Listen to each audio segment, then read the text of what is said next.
Good morning, students. In the last class, we have completed a topic that is debentures and what is the basic difference between the shares and debentures and commercial bank, and we had also completed a next topic that is public deposit and loan from commercial bank. What are the basic difference between the public deposit and the loan from the commercial bank? Okay, so in today's class we are going to start a next topic that is loan from financial institution. It is also the one of the borrowed fund, and it is the long term finance, whereas the loan from commercial bank is just kind of short term and the medium term finance, and the loan from the financial institution is the type of the borrowed fund for the long term finance. Okay, so let's start. Public financial institutions are referred to as lending institutions, development banks, or financial institutions. After independence, the government of India realized that for economic development of a country, only commercial banks are not sufficient. There must be financial institution to provide financial assistance and guidance to industries and business enterprises. The need for the public financial institution was felt due to the following reason. Okay, so in the financial institution, it includes it the basic motive of the financial institution is to provide the fund to the members or to the general public. If the any individual is needy for their expansion and the growth of the business, they need some kind of fund. So what they will do, they prefer to go to the some financial institution where they got the some amount of funds as capital, so that they can invest in their business. Okay, so in the financial institution, it is basically related to the lending institution, means the that institution which provide the fund, development banks, as well as financial institution. Okay, public financial institution includes three types: lending institution, development banks, or the financial institution. But after independence, the government of India realized that for economic development of a country, only commercial banks are not sufficient. Okay, after independence ये देखा गया कि जो government of India उन्होंने ये realise किया कि अगर किसी भी कंट्री का इकोनॉमिक डेवलपमेंट करना है, कोई भी कंट्री है उसका इकोनॉमिक डेवलपमेंट करना है, so only commercial banks are not sufficient. Okay, कि कमर्शियल बैंक्स ही क्या हैं, सफिशिएंट नहीं है. Basically if any country want to growth and development, in that case they required some kind of funds, so that the government of India realized that the only commercial banks are not enough to provide the all kind of funds, so there must be a financial institution to provide financial assistance. Okay, तो क्या होना चाहिए, कुछ financial institutions भी होने चाहिए जो financial assistance और हेल्प प्रोवाइड करे and guidance to the industries, और इंडस्ट्रीज़ को भी क्या करे, वो गाइड करे कि कहाँ पे in which situation the money should be invested where, and different kind of all the questions which is related to the development and the growth of the business and business enterprises. Okay, they have provided the financial institution provided the guidance to the industries and the business enterprises. So the need for the public financial institution was felt due to the following reason. Okay, why there is need of the public financial institution, it is only because of these reason. Okay, so first one is the merit of the financial institution is long term finance. Financial institution provide the long term finance. जो financial institutions होते हैं वो long period of time के लिए finance provide करते हैं. Managerial advice, financial institution provides managerial as well as financial advice on the various matter. Okay, financial institution क्या करते हैं, managerial means related to the management और द एडमिनिस्ट्रेशन, इससे related क्या करती है फाइनेंशियल इंस्टीट्यूशन, इंफॉर्मेशन प्रोवाइड करती है और कि आपको कैसे वर्क करना है, फाइनेंशियल एडवाइस प्रोवाइड करती है. सो financial institution also works like that. Next is medium and long term finance. Public financial institution provide medium and long term finance to industrial enterprises at the reasonable rate of interest. जो public financial institutions होते हैं like development banks, financial institution, lending institution, वो क्या करती हैं, medium और long term finance provide करते हैं टू द इंडस्ट्रियल एंटरप्राइजेस. जो इंडस्ट्रियल कंपनीज़ हैं, इंटरप्राइजेज हैं, उनको फंड प्रोवाइड करती है at a reasonable rate of interest. Means जो रेट ऑफ इंटरेस्ट होता है वो अफोर्डेबल होता है, मीन्स कोई भी कंपनी क्या है उसको अफोर्ड कर सकती है. Next one is subscriber of securities. Financial institution often subscribe to the shares and debenture of the company. जो फाइनेंशियल इंस्टीट्यूशंस होती हैं वो क्या करती हैं, वो कंपनी के शेयर्स और डिबेंचर, डिफरेंट सिक्योरिटीज़ को भी सब्सक्राइब करती हैं. Okay, they also issued they also purchase and sell the different securities of the companies. Next one is underwriter. Financial institution underwrite the public issue of shares and debentures by the company. Okay, basically underwriters क्या होते हैं, underwriting activities means company क्या होती है, means जो भी financial institution होते हैं they also help the other company की. वो ये हेल्प करते हैं कि अगर आपको अपनी कंपनी के शेयर्स और डिफरेंट सिक्योरिटीज़ को परचेज और सेल करना है तो आप क्या करो, वो मेरे को दे दो. फाइनेंशियल इंस्टीट्यूशन कहेगी कि आप मुझे दो, मैं क्या करूँगी या करूँगा कि उसको मेरे के थ्रू उसको मेरे को क्या जनरल पब्लिक को क्या करना पड़ेगा, उसको लोग मेरे से क्या करेंगे, परचेज और सेल करेंगे.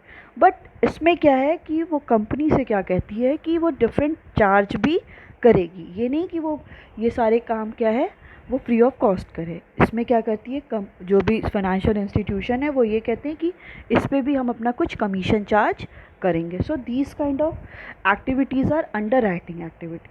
सो different financial institution, commercial banks also done these kind of activities. Next one is guarantee loan. Financial institution provide long-term guarantees to the industrial units from other bank and financial institution. Okay, so जो financial institution होती हैं वो क्या करती हैं, loan भी provide करती हैं इंडस्ट्रियल यूनिट्स को from the other bank and financial institution. और किसी नॉर्मल बैंक से भी प्रोवाइड कर सकती हैं या अदर फाइनेंशियल इंस्टीट्यूशन से भी वो प्रोवाइड करती हैं.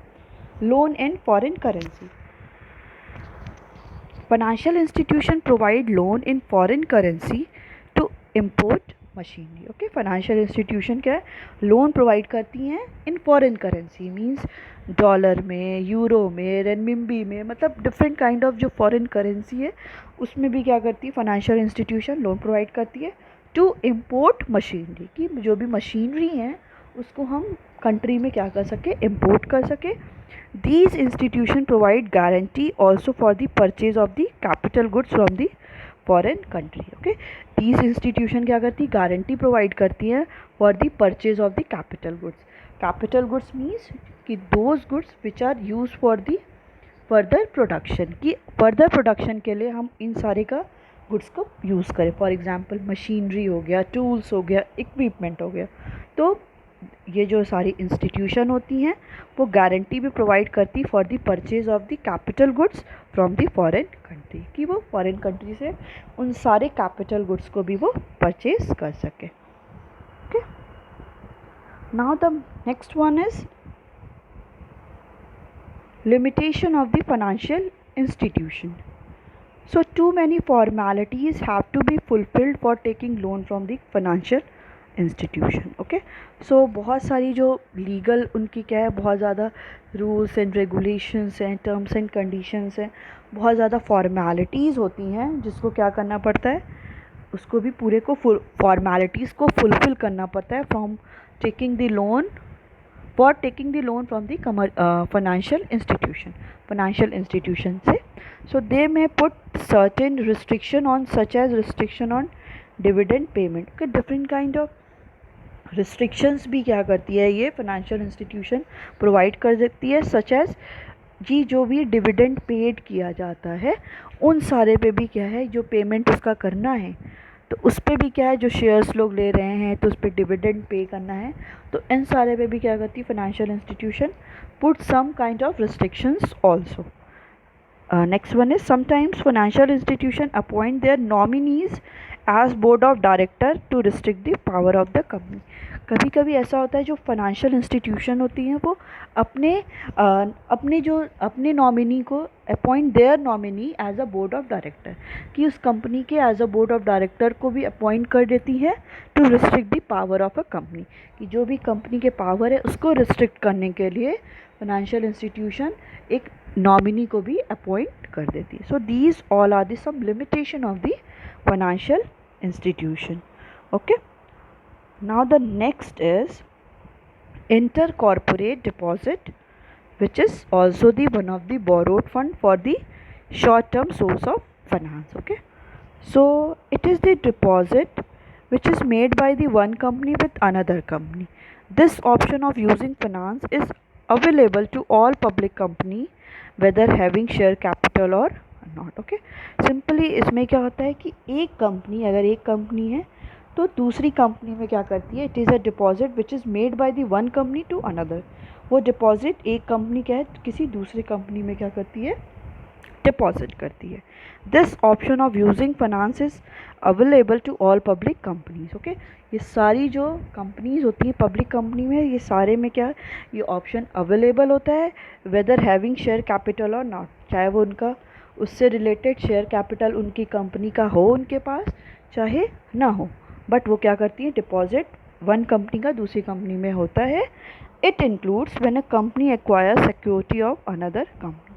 ये क्यों होता है, क्योंकि जब कंपनी क्या है एक्वायर करती है security of another company, company की अनदर कंपनी की वो सिक्योरिटी अपने पास एक्वायर करती है. When company gives loan to the another company, जब कंपनी क्या करती है दूसरी अनदर कंपनी को लोन प्रोवाइड करती है. And when a company gives guarantee to any person or institution who provides loan to the another company. Okay, ये भी होता है कि जब कंपनी क्या है गारंटी प्रोवाइड करती है to any person or institution, ये गारंटी किसको प्रोवाइड करेगी, पर्सन को और इंस्टीट्यूशन को who provides loan to another company, जो लोन क्या है किसी अनदर कंपनी को प्रोवाइड कर रहा है. In general, we can say that companies arrange fund from another company. It is intercorporate deposit. Means simply इसका मतलब यही है कि कोई भी कंपनी, अगर एक कंपनी है वो क्या करी है अरेंजमेंट करी है फंड का, कहाँ से करेगी वो अनदर कंपनी से. तो this is called इंटरकॉर्पोरेट. Means corporate के इंटरली सब कुछ क्या हो रहा है डिसाइड हो जा रहा है, इसलिए इसको क्या बोलते हैं intercorporate deposit. Okay, so there are 3 types of intercorporate deposits. First one is 3-month deposit, 6-month deposit and call deposits. So 3-month deposit, this is the most common deposit to overcome the short term finance problem. The annual rate of interest given for 3-month deposit is 12% per annum. Okay, तो ये क्या है, ये most commonly इसको use किया जाता है for the short term finance problem. किसी भी कंपनी को क्या है शॉर्ट टर्म फाइनेंस प्रॉब्लम है, so that company will prefer to get the fund from the another company. Okay, so for the shorter period of time, so the annual rate of interest for the 3 months is deposit at the 12% per annum. ठीक है, जो annual rate of interest पे करना है for 3 months is 12% per annum. Next is 6-month deposit. These are made with the first class borrower. ठीक है, जो first class borrower है जिसके साथ उसके गुडविल क्रेडिट वर्दीनेस ये सारे अच्छे होते हैं, उनके साथ क्या करती है कंपनी, उनसे डिपॉजिट लेती है और जो उस पर एनुअल इंटरेस्ट मिलता है वो किस रेट पे मिलता है 15% पे. Next one is call deposit. This can be withdrawn by the lender by giving 1 day notice. The rate of interest is 10%. ये कैसे विथड्रॉ कर सकते हैं कि 1 day बिफोर 1 day वो क्या नोटिस देगा कि मुझे क्या करना है डिपॉजिट करना है या पैसे को लेना है, तो एक दिन पहले वो क्या करेगा एक नोटिस प्रोवाइड कर देगा और जो उस पर रेट ऑफ इंटरेस्ट होगा वो क्या होगा Okay, so the biggest advantage of ICD is that transaction are free from the legal and bureaucratic hassles. Okay, basic इसका एडवांटेज बिगेस्ट यही है कि जो ट्रांजेक्शन्स हो रहा है बिटवीन द कंपनी, ये क्या है कि सारे लीगल और ब्यूरोक्रेटिक हेजल्स से बहुत ज़्यादा फ्री है. इसमें बहुत ज़्यादा फॉर्मेलिटीज़ नहीं है, बहुत लीगल रिस्ट्रिक्शंस नहीं है, टर्म्स एंड कंडीशंस को फॉलो नहीं करना है. ओके, सो ये इसका सबसे बिगेस्ट आईसीडी का, इंटर कॉर्पोरेट डिपॉजिट का एडवांटेज होता है. Okay, next one is what are the different merits of the ICD? First is secrecy. The broker in this market never reveal their list of lender and borrower. These deposits are suitable for borrowing company to solve their short-term funds problem immediately, free from bureaucratic and legal problem. Okay, secrecy यही होती है कि जो broker है market में वो सारी information reveal बाहर नहीं करता है कि कितना, कौन कंपनी का क्या है लेंडर है, कौन उसका बोरोवर है. ठीक है, ये सारी इन्फॉर्मेशन बाहर मार्केट में नहीं पहुंचती है. इससे क्या होता है, सिक्रेसी मेंटेन होती है. Second is these deposit are suitable for borrowing company to solve their short term problem और short term funds problem immediately. इसमें क्या होता है कि ये डिपॉजिट इसलिए भी बेटर होता है बिकॉज इसमें क्या है कि कोई भी कंपनी क्या है शॉर्ट टर्म के लिए फ़ंड की प्रॉब्लम को फेस करी है, तो वो क्या करेगी, ईज़िली किसी भी कंपनी से क्या कर सकती है, फ़ंड को बोरो कर सकती. इमीडिएटली उसको अगर चाहिए तो वो किसी भी कंपनी से क्या है, बोरो कर सकती है, free from bureaucratic and legal problems. Okay, जो भी सारे हेजल्स हैं different for the transaction of fund, तो इसमें क्या है, इसमें सारे ब्यूरोक्रेटिक और जो लीगल प्रॉब्लम्स है, legal restrictions, terms and conditions, rules and regulation से क्या है, ये फ्री है. Okay, next is demerits. Okay, first one is not suitable for the long term. ये जो आईसीडी है this is not suitable for the longer period of time, की किसी को लॉन्ग पीरियड के लिए लोन लेना है, बोरो करना है, डिपॉजिट करना है, in that case it is not suitable. Second is high risk as ICD are unsecured deposit. Okay, इसमें क्या है, रिस्क बहुत ज़्यादा है. क्यों? क्योंकि जो आईसीडी होता है ये अनसिक्योर्ड डिपॉजिट मीन्स हो सकता है कि फ्लक्चुएशन की वजह से ये जो वैल्यू है वो क्या हो, फ्लक्चुएट कर जाए, इसलिए ये अनसिक्योर्ड है. तो इसमें रिस्क क्या है, बहुत ज़्यादा होता है.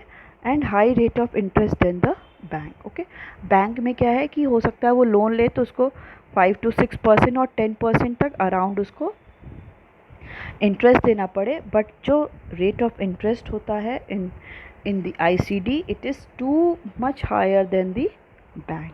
Okay, so it is your ICD topic, intercorporate deposit. It is also the one of the borrowed fund short-term finance sources of finance. Okay.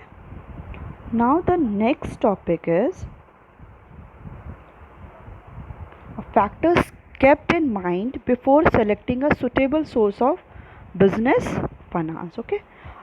Factors which should be kept in mind कि हमें ये ध्यान देना पड़ेगा before selecting a suitable source of business finance. Business finance के लिए कौन सा सोर्स हमारे लिए बेस्ट होगा, इसके लिए कुछ ऐसे फैक्टर्स हैं जो हमेशा हमारे माइंड में होने चाहिए. ठीक है, हम कोई भी अगर कोई सब्जेक्ट को लेते हैं, कोई स्ट्रीम को चूज़ करते हैं, या अपने फ़ंड को कहीं इन्वेस्ट करते हैं, या बिज़नेस में कहीं कोई इन्वेस्ट करता है, तो वो ऐसी तो नहीं रैंडमली फ्रीक्वेंटली कर जाते. उसके लिए क्या करता है, वो पूरा उसको सोचता है कि हमें करना चाहिए कि नहीं. So in the case of sources of business finance there are also some factor which should be kept in mind. Okay, so no source of business finance is free from limitation, so we cannot say which is the best source of finance. Okay, कोई भी business finance, कोई जो different sources हैं, ऐसा नहीं है कि वो लिमिटेशन से फ्री हैं कि मैं ये किसी एक को फर्स्ट वन को कह दूं कि शेयर इज़ द बेस्ट और the debenture is the best और पब्लिक डिपॉजिट इज़ बेस्ट. नहीं, क्योंकि हर एक फंड्स के क्या हैं, सोर्सेज के, बिजनेस फाइनेंस के जो सोर्सेज हैं उसमें कुछ ना कुछ लिमिटेशंस होती ही हैं. सो वी कैन नॉट से which is the best source of finance. हम नहीं कह सकते कि कौन सा बेस्ट होता है.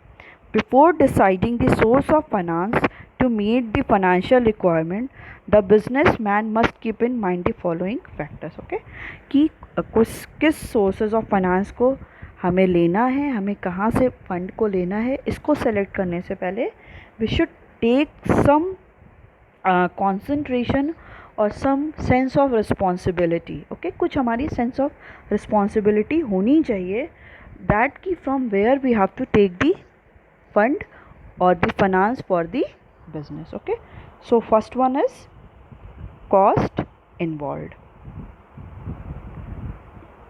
Okay, before finalizing any source of finance, the company must find out the cost involved in procurement of funds and cost involved in using the funds. Both the cost must be less than the benefit which they get by using that source of funds. Okay, before finalising any source of finance, कि हम ये final करने से पहले कि हम जो money है वो कहाँ से रेज़ करेंगे, शेयर से करेंगे या मनी हम लोग क्या करेंगे, पब्लिक डिपॉजिट से करेंगे.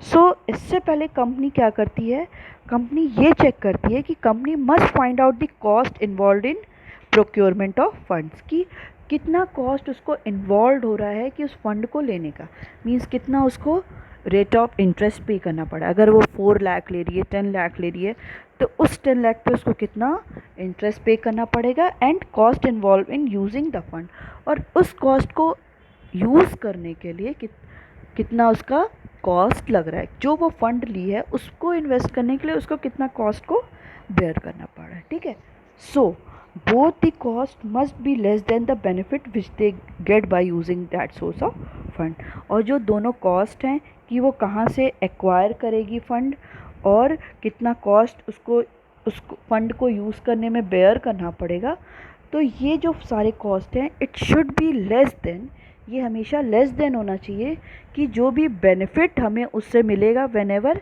The company invest their fund somewhere. ठीक है, जो कंपनी कहीं भी उस फंड को इन्वेस्ट करेगी उससे जो कॉस्ट है वो क्या होना चाहिए, हमेशा जो हमारा जो बेनिफिट मिले वो हमेशा ज़्यादा होना चाहिए as comparison to cost incurred in the that business. ठीक है, तो जो कॉस्ट इनकर हो रहा है, किस में हमारा कॉस्ट, जो हमको प्रॉफिट मिल रहा है वो हमेशा ज़्यादा होना चाहिए जितना हमने कॉस्ट को इनकर किया है. ठीक, next one is financial capacity of the firm. So if the firm is financially sound, then it may be prefer borrowed fund as it will be able to repay the borrowed fund and can easily pay the interest amount. Okay, अगर कोई भी firm क्या है financially वो capable है, in that case वो company क्या कर सकती है, वो borrowed fund ले सकती है, borrow कर सकती है, because in that condition he और that company is able to pay the all the amount, कि वो क्या है, कैपेबल है कि वो सारे अमाउंट को क्या कर सके, सारे बोरोड फंड को वो ईजिली पे कर सके, as well as the amount, the rate of interest which is put on that amount. Okay, कि जो भी उस पर कितना रेट ऑफ इंटरेस्ट है, अगर कोई भी कंपनी फाइनेंशियली साउंड है या फाइनेंशियली वो कैपेबल है, in that case that company will prefer the borrowed fund. Okay, but if the firm is not financially stable, then it must depend upon the owner's fund securities. अगर कोई भी firm क्या financially वो इतनी stable और capable नहीं है, in that case उसे क्या करना चाहिए, ओनर्स फंड को यूज़ करना चाहिए. Next one is forms of business organisation. Sole proprietorship firm and partnership firm cannot raise fund by issue of shares or debentures. They have to depend upon the factoring, leasing, loan, trade credit, etc. Whereas joint stock company prefer issue shares and debentures to raise funds. Okay, जो भी sole proprietorship होते हैं, sole owner of the company और partnership, they cannot raise fund by the issue of share और debenture. वो अपने fund को share और डिबेंचर के थ्रू क्या कर सकते हैं, फंड को रेज नहीं कर सकते हैं. वो क्या है, टोटली डिपेंड किस पे करते हैं, फैक्टरिंग पे, कितने फैक्टर्स हैं, कितना उस पर इन्वेस्टमेंट किया गया है, लीजिंग पे जितना उन्होंने रेंट पे है, लोन कितना उन्होंने ले रखा है, ट्रेड क्रेडिट पे. तो बेसिकली क्या है, ये जो सोल प्रोप्राइटरशिप होता है और पार्टनरशिप होता है, दे टोटली डिपेंड अपॉन दी कि वो मनी को क्या है रेंट पे फंड को क्या है वो किस तरह ले रहे हैं, कैसे उसको प्रॉपर फंक्शनिंग कर रहे हैं, फैक्टरिंग कर रहे हैं, वो लोन बैंक से ले रहे हैं और ट्रेड क्रेडिट के थ्रू ले रहे हैं। तो बेसिकली ये जो सोल प्रोप्राइटरशिप और पार्टनरशिप इस पर डिपेंड करते हैं। वेयर एज द जो जॉइंट स्टॉक कंपनी होती है, they prefer to issue the shares and debentures. Okay, वो लोग क्या करते हैं, शेयर्स एंड डिबेंचर्स को इशू करते हैं to raise funds. Okay, now the next one is time period. Okay, another factors which help in deciding the source of fund is the duration for which the firm require funds, as for the short period trade credit, factoring, short-term loan, etc. are suitable, whereas for the long-term shares, debenture are suitable. Okay, ये भी depend करता है कि कोई भी company किसके लिए fund ले रही है, for the shorter period of time और for the longer period of time. If company prefer for the shorter period of time, for that purpose trade credit, factoring, short term loans are preferable for the short term loan. And if the company want to long term, they will prefer the shares, debentures are more suitable for that company. For a medium term, public deposit and loan are suitable. Okay, so अगर company क्या है, अगर वो fund को short period के लिए लेना चाह रही है तो वो ट्रेड क्रेडिट से ले सकती है, शॉर्ट टर्म लोन से ले सकती है. अगर कंपनी लॉन्ग टर्म के लिए चाह रही है फंड्स को रेज़ करना, तो इन दैट कंडीशन वो शेयर्स और डिबेंचर्स इशू करेगी. और for the medium term, public deposit और loan are suitable for the medium term. Okay, so it is also totally depend upon the time lag और time period. Next one is risk involve. Owners fund securities involve no risk, whereas borrowed fund securities are risky securities. If a business firm can bear the risk, then only it should go for the borrowed fund. Otherwise, it should prefer owners fund securities. Okay, so owner fund securities में कोई भी risk को requirement नहीं होती है. ठीक है, कोई भी securities की requirement नहीं होती, because वहाँ पे कोई भी risk नहीं होता है. But whereas in the borrowed fund securities क्या होती है, रिक्वायर्ड होती है, because that fund are too much risky. Borrowed fund are too much risky. If a business can bear the risk, then only it should go for the borrowed fund. अगर business firm कोई भी risk को bear करना चाहती है, in that case only they will prefer the borrowed fund, otherwise they will use their owner's fund. Okay, so control. Equity shareholder are considered as the real owner of the business, as they have complete control over the business.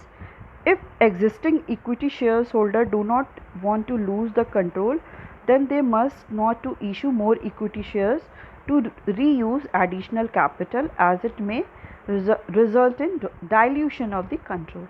Okay, equity shares holder क्या होते हैं, वो company के real owner होते हैं, because company का control किसके ऊपर होता है, पूरा इक्विटी शेयर्स होल्डर पे होता है. If existing equity shares holder do not want to lose the control, अगर जो एग्जिस्टिंग शेयर्स होल्डर हैं, जो शेयर्स होल्डर ऑलरेडी कंपनी में हैं, वो अपनी अथॉरिटी और अपने ओनरशिप को they don't want to lose that one, in that case they must not issue more equity shares to reuse additional capital. उन्हें क्या करना पड़ेगा, उससे ज़्यादा मीन्स एक लिमिट के बाद वो इक्विटी शेयर्स को इशू नहीं कर सकते, because as a result in dilution of control, कि जो भी इसका रिजल्ट ये हो सकता है कि जो भी उनकी कंट्रोल है, अथॉरिटी है कंपनी में, वो क्या हो सकती है, वो लॉस्ट हो सकती है.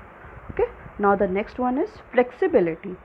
Sometimes the financial institution which provide long-term debt to companies puts certain restriction on the companies which restrict the flexibility of the company. So if other options are easily available, then firms don't prefer loan from the financial institution and bank which put restriction. Okay, it is also depend upon the flexibility. If the financial institution Sometimes the financial institution provide long term debt to companies, put certain restriction on the companies. Okay, क्या होती है जो financial institution होती है वो restrictions उस पे कर देती हैं बहुत ज़्यादा, put different kind of restrictions on the companies पे, which restrict the flexibility of the company. इससे ultimately क्या होता है, जो company की flexibility होती है वो भी restrict हो जाती है. So if other option are easily available then firm don't prefer loan. Okay, अगर कोई भी कंपनी और फर्म के पास अदर ऑप्शन मिल जाएगा फंड को रेज करने का तो फर्म क्या करेगी, don't prefer the take the loan from the financial institution. फिर वो फर्म क्या करेंगी, फाइनेंशियल इंस्टीट्यूशन से लोन लेना नहीं पसंद करेंगी क्योंकि वहाँ पे क्या है बहुत ज़्यादा लीगल रिस्ट्रिक्शंस हो रखी हैं and bank which put restrictions. Okay, तो बैंक क्या करेगी, और बैंक और फाइनेंशियल इंस्टीट्यूशन से फर्म्स और company they not prefer to take the loan from the different financial institution and the commercial banks. Next one is claim over the assets. Some sources of the finance mortgage the asset of the firm and reduce its credit worthiness. Okay, for example debentures and secured loan, whereas some sources such as shares, unsecured loan do not put claim over the assets, hence result is no reduction in credit worthiness. Okay, so sometimes क्या होता है जब हम लोग debentures, कोई भी debentures holder में क्या होता है हमको कुछ सिक्योरिटीज़ को पे करना पड़ता है, सिक्योरिटीज़ को रखना पड़ता है, कोई असेट को देना पड़ता है. अगर कंपनी क्या है, अगर कंपनी को क्या है कि वो उन सारे इंटरेस्ट को टाइमली पे नहीं कर पाई तो डिबेंचर्स होल्डर क्या है वो उस असेट पे क्लेम कर सकते हैं कि नहीं आपने पे नहीं कर पाया, अब वो सारा असेट मेरा हो गया. But in the case of owner's fund, तो अगर जब शेयर्स हम लोग इशू करते हैं, different type of unsecured loan issue करते हैं, इन दैट केस वहाँ पे कोई भी हमें सिक्योरिटी नहीं देनी होती है. तो इस कंडीशन पे कोई भी हमें क्या है कि कोई भी रिसोर्सेज एज वेल एज कोई भी रिस्क नहीं होता इन दैट कंडीशन. और इससे क्या है अगर कोई भी कंपनी का उसके असेट ले लिए जाएंगे तो उस कंपनी का क्या होगा, क्रेडिट वर्दिनेस, गुडविल भी क्या होगी मार्केट में बेकार हो जाएगी, तो उससे क्रेडिट वर्दीनेस भी इसकी ख़राब हो जाती है. But in the case of equity shares और owners fund the hence result in no reduction in credit worthiness, क्योंकि वहाँ पे कोई भी असेट को क्लेम नहीं कर सकता है क्योंकि वहाँ पे कोई किसी भी टाइप की हमें सिक्योरिटीज़ को नहीं देना पड़ता है. Okay, next one is tax benefits. Interest on debentures loan is deducted from the total income of the company before calculating income tax, whereas dividend paid to the equity shareholder is not deducted from the total income. Okay, जब भी company क्या करती है debentures को paid करने के लिए जो भी उसको इंटरेस्ट देना होता है वो क्या करती है, इनकम अगर टोटल इनकम कंपनी की होती है तो वो उससे डिडक्ट करके ही इनकम टैक्स को पे करती है. फॉर एग्जांपल अगर 4 लाख उसकी टोटल इनकम हो रही है, 40,000 उसको इंटरेस्ट पे करना है डिबेंचर पे, तो अब कंपनी क्या है 3,60,000 पे ही वो टैक्स पे करेगी. But in the case of equity shares holder, equity shares owner's fund में क्या होता है कि ये जो डिविडेंड पे करते हैं हम लोग उस पर कोई भी इसमें कोई भी रिडक्शन नहीं होता है क्योंकि जो भी डिविडेंड पेड होता है वो टोटल कंपनी के प्रॉफिट से ही होता है.